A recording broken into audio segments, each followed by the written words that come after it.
O desejado de todas as nações. Capítulo 80. No sepulcro de José. Jesus descansou afinal. Findara o longo dia de vergonha e tortura. Ao introduzirem os derradeiros raios do sol poente, o dia do sábado, o Filho de Deus estava em repouso no sepulcro de José. Concluída sua obra, as mãos cruzadas em paz, descansava durante as sagradas horas do sábado. No princípio, o Pai e o Filho repousaram no sábado após sua obra de criação. Quando os céus e a terra e todo o seu exército foram acabados, o Criador e todos os seres celestiais se regozijaram na contemplação da gloriosa cena. As estrelas da alva juntas alegremente cantavam e todos os filhos de Deus rejubilavam. Agora Jesus descansava da obra de redenção. E se bem que houvesse dor entre os que o amavam na terra, reinou contudo alegria no céu. Gloriosa era aos olhos dos seres celestiais a perspectiva do futuro. Uma criação restaurada, a raça redimida que, havendo vencido o pecado, nunca mais poderia cair, eis o resultado visto por Deus e os anjos da obra consumada por Cristo. Com esta cena se acha para sempre ligado o dia em que Jesus descansou, pois sua obra é perfeita e tudo quanto Deus faz durará eternamente. Quando se der a restauração de todas as coisas, as quais Deus falou por boca dos seus santos profetas, desde o princípio do mundo, o sábado da criação, o dia em que Jesus esteve em repouso no sepulcro de José, será ainda um dia de descanso e regozijo. O céu e a terra se unirão em louvor quando, desde um sábado até ao outro, as nações dos salvos se inclinarem em jubiloso culto a Deus e o Cordeiro. Nos acontecimentos finais do dia da crucifixão, foi dada nova prova de cumprimento da profecia e novo testemunho da divindade de Cristo. Quando a treva se erguera de sobre a cruz e o Salvador soltara seu brado agonizante, ouviu-se imediatamente outra voz dizendo: verdadeiramente este era o Filho de Deus. Essas palavras não foram murmuradas em segredo. Todos os olhos se volveram a ver de onde provinham. Quem falara? Fora o centurião, o soldado romano. A divina paciência do Salvador, a sua súbita morte, com o grito de vitória nos lábios, impressionara esse pagão. No ferido, quebrantado corpo pendente da cruz, reconheceu o centurião a figura do Filho de Deus. Não pôde deixar de confessar sua fé. Assim foi novamente dada a prova de que nosso Redentor devia ver o trabalho de sua alma. No mesmo dia de sua morte, 3 homens, diferindo largamente entre si, declaravam sua fé: o que comandava a guarda romana, o que conduzira a cruz do Salvador e o que morrera na cruz ao seu lado. Ao aproximar-se a noite, um silêncio estranho pairou sobre o Calvário. A multidão dispersou-se e muitos volveram a Jerusalém com o espírito bem diverso do que tinham pela manhã. Muitos haviam afluído à crucifixão por curiosidade e não por ódio para com Cristo. Contudo, acreditavam nas acusações dos sacerdotes e olhavam-no como malfeitor.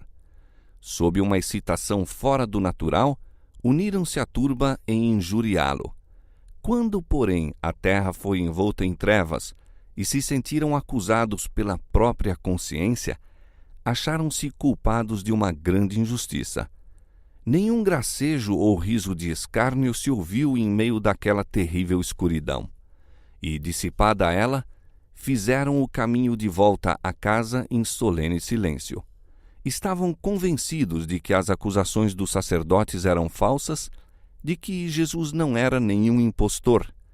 E algumas semanas mais tarde, quando Pedro pregou no dia do Pentecoste, achavam-se entre os milhares que se converteram a Cristo. Mas os guias judaicos não se mudaram pelos acontecimentos que haviam presenciado. não arrefecera seu ódio para com Jesus. A treva que cobria a terra durante a crucifixão não era mais densa que a que ainda envolvia o espírito dos sacerdotes e principais. Em seu nascimento, a estrela conhecera a Cristo e guiara os magos à manjedoura onde jazia. As hostes celestiais conheceram-no e entoaram-lhe o louvor por sobre as planícies de Belém. Conhecera-lhe o mar a voz e obedecera a sua ordem. A doença e a morte reconheceram-lhe a autoridade, entregando-lhe sua presa. O sol o conhecera, e à vista de sua agonia e morte, ocultara a face luminosa. Conheceram-no as rochas e fenderam-se, fragmentando-se ao seu brado. A natureza inanimada conhecera a Cristo e dera testemunho de sua divindade. Mas os sacerdotes e príncipes de Israel não conheceram o Filho de Deus. Todavia, esses sacerdotes e príncipes não estavam tranquilos. Levaram a cabo o seu desígnio de matar a Jesus. Não experimentavam, no entanto, a sensação de vitória que esperavam. Mesmo na hora de seu aparente triunfo, assaltavam-nos dúvidas quanto ao que viria depois. Ouviram o brado: está consumado. Pai, nas tuas mãos entrego o meu espírito. Viram as rochas fenderem-se, sentiram o forte terremoto e estavam desassossegados, inquietos. Tinham invejado a influência de Cristo para com o povo enquanto vivo. Sentiam o mesmo ainda depois de ele morto. Temiam mais, muito mais, o Cristo morto do que haviam temido o Cristo vivo. Receavam que a atenção do povo fosse atraída ainda para os acontecimentos que acompanhavam a crucifixão. Temiam os resultados da obra daquele dia. Por coisa alguma queriam que seu corpo permanecesse na cruz durante o sábado. Este se vinha aproximando e seria uma violação de sua santidade o ficarem os corpos pendentes da cruz. Assim, servindo-se disso como pretexto, os principais judeus solicitaram de Pilatos que se apressasse a morte das vítimas e seus corpos fossem tirados antes do pôr do sol. Pilatos tinha tão pouca vontade como eles de que o corpo de Jesus ficasse na cruz. Obtido seu consentimento, quebraram as pernas dos 2 ladrões para lhes apressar a morte, mas verificaram estar Jesus já morto. Os rudes soldados abrandaram-se pelo que ouviram e testemunharam de Cristo e abstiveram-se de lhe quebrar os membros. Assim, na oferta do Cordeiro de Deus, cumpriu-se a lei da Páscoa.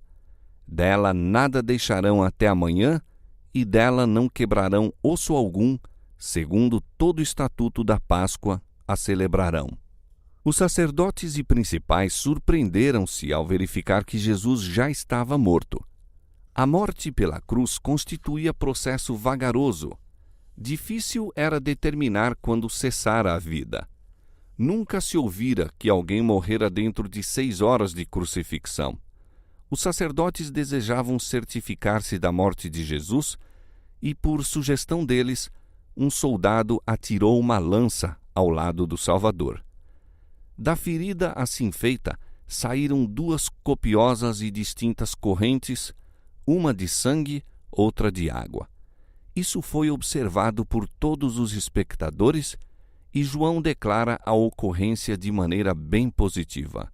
Diz ele: um dos soldados lhe furou o lado com uma lança e logo saiu sangue e água, e aquele que o viu testificou, e seu testemunho é verdadeiro, e sabe que é verdade o que diz, para que também vós o creiais.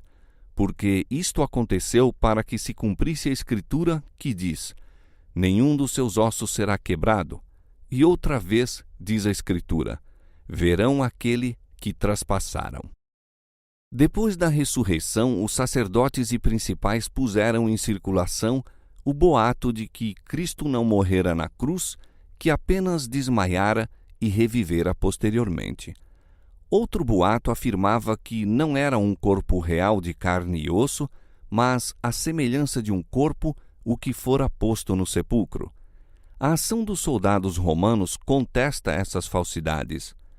Não lhe quebraram as pernas porque ele já estava morto. Para satisfazer os sacerdotes, furaram-lhe o lado. Não se houvesse já extinguido a vida, isso teria ocasionado imediatamente a morte. Não foi, porém, a lança atirada, não foi a dor da crucifixão que produziu a morte de Jesus. Aquele grito soltado com grande voz, no momento da morte, a corrente de sangue e água que lhe fluiu do lado demonstravam que ele morreu pela ruptura do coração. Partiu-se-lhe o coração pela angústia mental. Foi morto pelo pecado do mundo. Com a morte de Cristo, pereceram as esperanças dos discípulos. Olhavam-lhes as cerradas pálpebras e a cabeça pendida, o cabelo empastado de sangue, as mãos e os pés traspassados, e indescritível era a angústia que sentiam. Até ao fim, não acreditavam que ele morresse. Mal podiam crer que estivesse realmente morto. Esmagados pela dor, não recordavam suas palavras a predizer essa mesma cena. Coisa alguma de quanto dissera lhes dava então conforto. Viam unicamente a cruz e a ensanguentada vítima. O futuro afigurava-se-lhes negro e desesperador. Sua fé em Jesus morrera. Nunca, porém, haviam amado tanto a seu Senhor. Nunca lhe haviam antes assim compreendido o valor e a necessidade que tinham da presença dele. Mesmo morto, o corpo de Cristo era muito precioso aos discípulos. Anelavam fazer-lhe honroso sepultamento, mas não sabiam como o haviam de realizar. O crime que dera lugar à condenação de Cristo era traição ao governo romano, e as pessoas mortas por essa ofensa deviam ser sepultadas num terreno especialmente provido para os criminosos. O discípulo João e as mulheres da Galiléia haviam permanecido ao pé da cruz. Não podiam deixar o corpo de seu Senhor nas insensíveis mãos dos soldados e enterrado numa desonrosa sepultura. No entanto, não o podiam impedir. Não lhes era possível obter favores das autoridades judaicas e nenhuma influência tinham junto de Pilatos. Nessa emergência, José de Arimateia e Nicodemos vieram em auxílio dos discípulos. Ambos eram membros do Sinédrio e tinham relações com Pilatos. Ambos, ricos e influentes, decidiram que o corpo de Jesus teria sepultamento condigno. José foi ousadamente a Pilatos e pediu-lhe o corpo de Jesus. Pela primeira vez, ouviu Pilatos que Jesus estava, na verdade, morto. Contraditórias notícias haviam-lhe chegado aos ouvidos quanto aos acontecimentos concernentes à crucifixão, mas ocultaram-lhe propositalmente a morte de Cristo. Pilatos fora prevenido pelos sacerdotes e principais contra algum engano da parte dos discípulos de Jesus em relação ao seu corpo. Ouvindo o pedido de José, mandou, portanto, chamar o centurião de serviço junto à cruz e soube com certeza da morte de Cristo. Dele colheu também a narração das cenas do Calvário, confirmando o testemunho de José. O pedido de José foi satisfeito. Enquanto João estava aflito quanto ao enterramento do Mestre, voltou ele com a ordem de Pilatos acerca do corpo de Cristo, e Nicodemos chegou, trazendo uma custosa mistura de mirra e aloés, de cerca de 100 libras de peso, para seu embalsamento. Ao mais honrado em Jerusalém, não se poderia haver demonstrado mais respeito na morte. Os discípulos surpreenderam-se de ver esses ricos príncipes tão interessados como eles próprios no sepultamento do Senhor. Nem José nem Nicodemos haviam aceito abertamente o Salvador enquanto vivera. Sabiam que esse passo os excluiria do Sinédrio e esperavam protegê-lo por sua influência nos conselhos. Por algum tempo, pareceu haverem sido bem-sucedidos, mas os astutos sacerdotes, vendo como favoreciam a Cristo, embargaram-lhes os planos. Em sua ausência, Fora Jesus condenado e entregue para ser crucificado. Agora que estava morto, não mais ocultaram sua afeição para com ele. Enquanto os discípulos temiam mostrar-se abertamente como seus seguidores, José e Nicodemos foram ousadamente em seu auxílio. O concurso desses homens ricos e honrados era muito oportuno. Era-lhes dado fazer pelo mestre morto o que se tornava impossível aos pobres discípulos, e sua riqueza e influência os protegia, em grande parte, da malignidade dos sacerdotes e principais. Delicada e reverentemente, removeram eles do madeiro com as próprias mãos o corpo de Jesus. Corriam-lhes lágrimas de compaixão ao contemplarem-lhe o ferido e lacerado corpo. José possuía um sepulcro novo, talhado numa rocha. Reservava-o para si mesmo, mas ficava próximo do Calvário e preparou-o então para Jesus. O corpo, com as especiarias trazidas por Nicodemos, foi cuidadosamente envolto num lençol de linho e o Redentor levado à sepultura. Aí os 3 discípulos compuseram-lhe os mutilados membros e cruzaram-lhe as mãos feridas sobre o inanimado peito. As mulheres galileias foram ver se fizera tudo quanto se podia fazer pelo corpo sem vida do amado Mestre. Viram então que fora rolada a pesada pedra para a entrada do sepulcro e o Salvador deixado a repousar. As mulheres foram as últimas ao pé da cruz e as últimas também a deixar o sepulcro. Enquanto baixavam as sombras da noite, Maria Madalena e as outras Marias demoravam-se ainda em torno do lugar em que descansava o Senhor, derramando lágrimas de dor pela sorte daquele a quem amavam. E voltando elas, no sábado repousaram conforme o mandamento. Aquele seria um inesquecível sábado para os tristes discípulos e também para os sacerdotes, os príncipes, os escribas e o povo.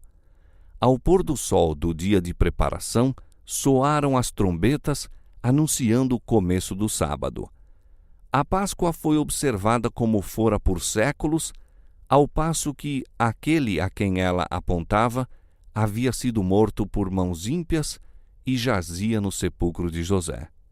No sábado, os átrios do templo encheram-se de adoradores.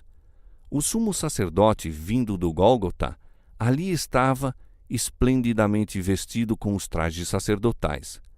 Sacerdotes de alvos turbantes, em plena atividade, cumpriam seus deveres. Mas alguns dos presentes não se achavam tranquilos ao oferecer-se pelo pecado o sangue de bezerros e bodes. Não estavam conscientes de que o tipo encontrara o antítipo, de que um infinito sacrifício fora feito pelos pecados do mundo. Não sabiam que não mais havia valor no desempenho do serviço ritual, mas nunca dantes fora aquele serviço testemunhado com tão contraditórios sentimentos. As trombetas e os instrumentos de música, bem como as vozes dos cantores, eram tão altos e claros como de costume, mas dir-se-ia estar tudo possuído de um sentimento de estranheza. Um após outro indagava de um singular acontecimento que ocorrera. Até então, o Santíssimo fora guardado impenetrável, mas agora se achava exposto aos olhares de todos. O pesado véu de tapeçaria, feito de puro linho e belamente trabalhado em ouro, escarlate e púrpura, fora rasgado de alto a baixo. O lugar em que Jeová se encontrara com o sumo sacerdote para comunicar sua glória, o lugar que fora a sagrada câmara de audiência de Deus, jazia aberto a todos os olhos, não mais reconhecido pelo Senhor. Com sombrios pressentimentos ministravam os sacerdotes diante do altar. O haver sido exposto o sagrado mistério do lugar santíssimo os enchia de medo de uma calamidade por vir. Muitos espíritos ocupavam-se com pensamentos despertados pela cena do Calvário. Da crucifixão à ressurreição, muitos olhos insones estiveram constantemente examinando as profecias, alguns para compreender o inteiro significado da festa que então celebravam, outros para procurar provas de que Jesus não era aquilo que pretendia. Outros ainda, corações tristes, buscavam testemunho de que ele era o verdadeiro Messias. Embora indagassem levados por diferentes motivos, convenceram-se todos da mesma verdade, que se cumprira a profecia dos acontecimentos dos últimos dias e que o crucificado era o Redentor do mundo. Muitos que naquela ocasião tomaram parte do serviço nunca mais se uniram aos ritos pascuais. Muitos, mesmo dentre os sacerdotes, ficaram convencidos do verdadeiro caráter de Jesus.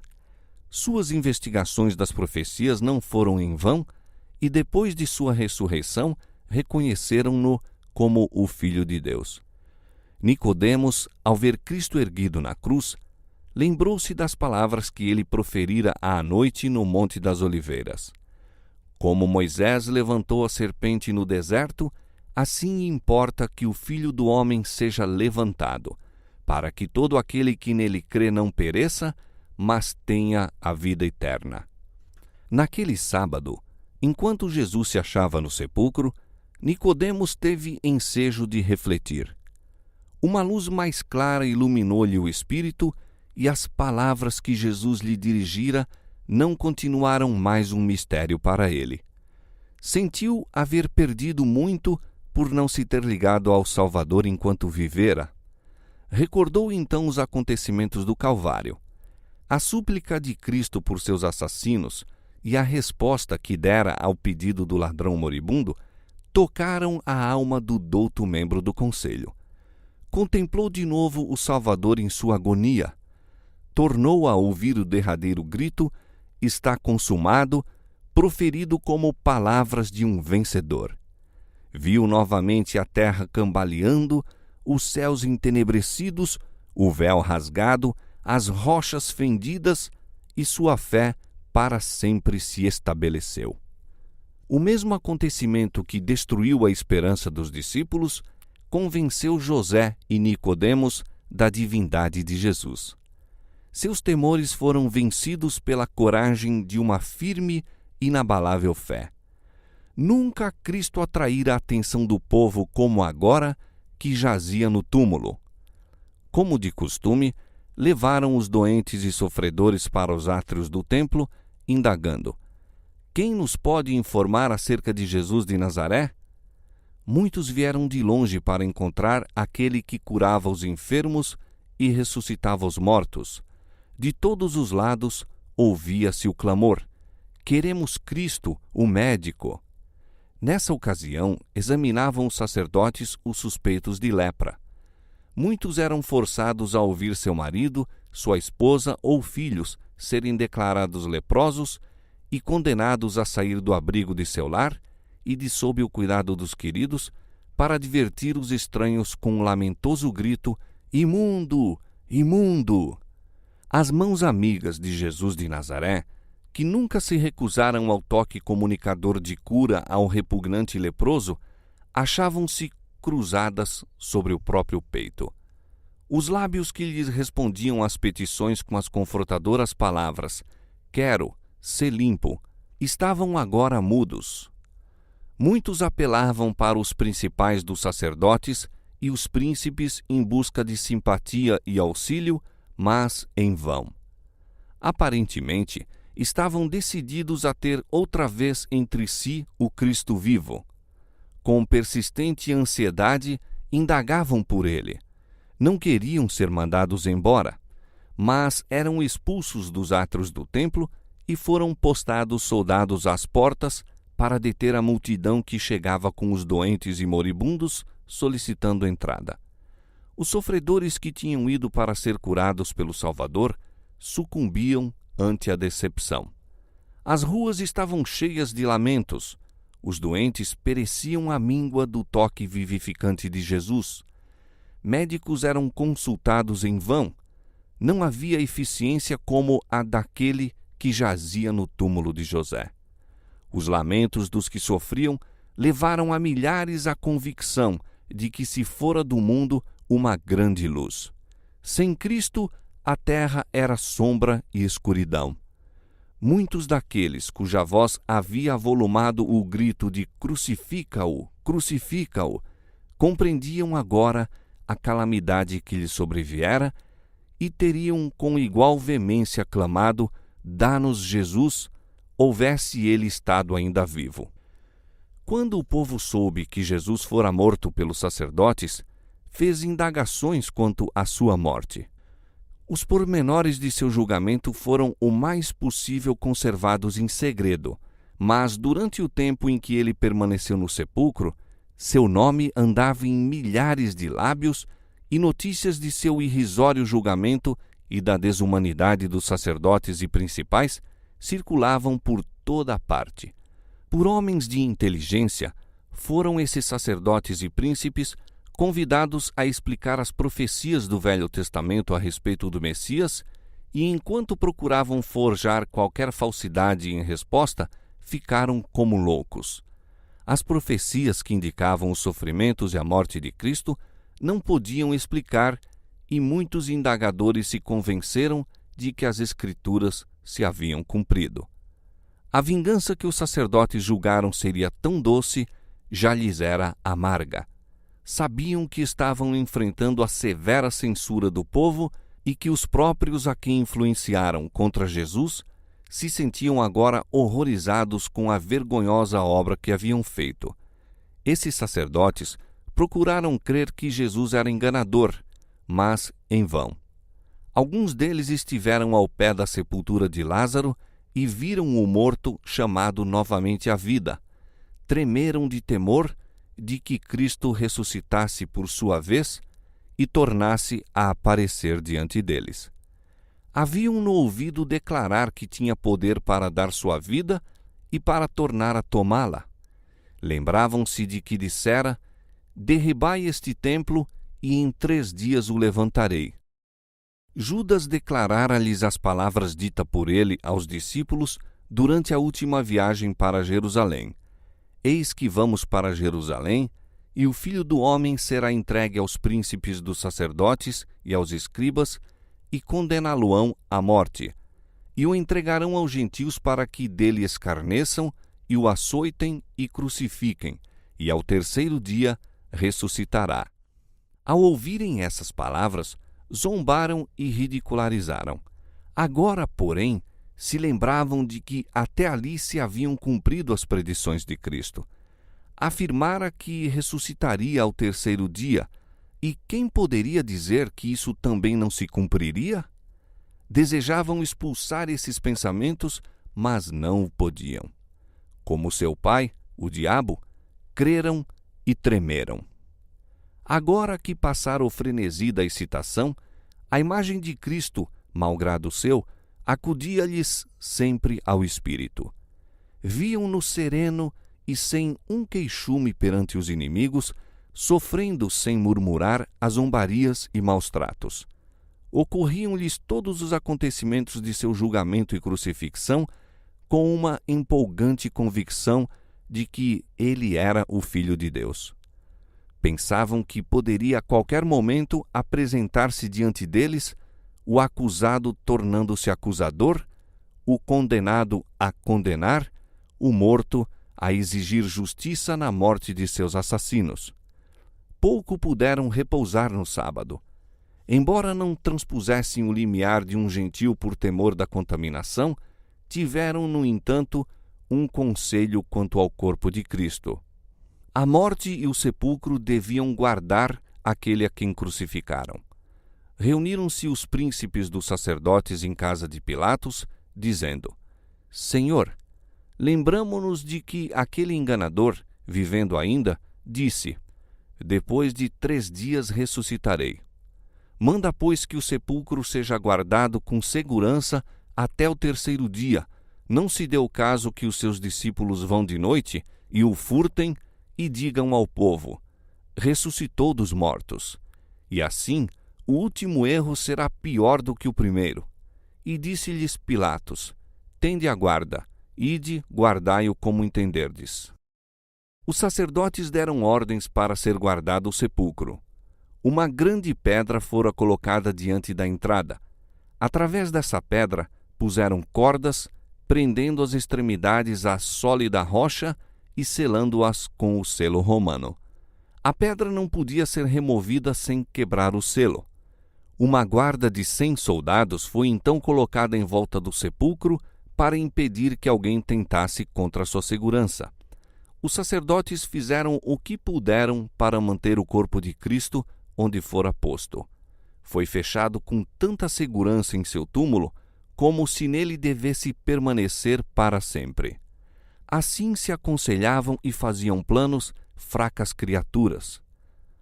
Mal percebiam esses homicidas a inutilidade de seus esforços. Por seu proceder, no entanto, Deus foi glorificado.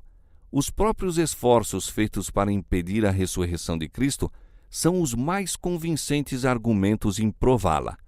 Quanto maior o número de soldados colocados ao redor do sepulcro, tanto mais vigoroso o testemunho de que ele ressurgira.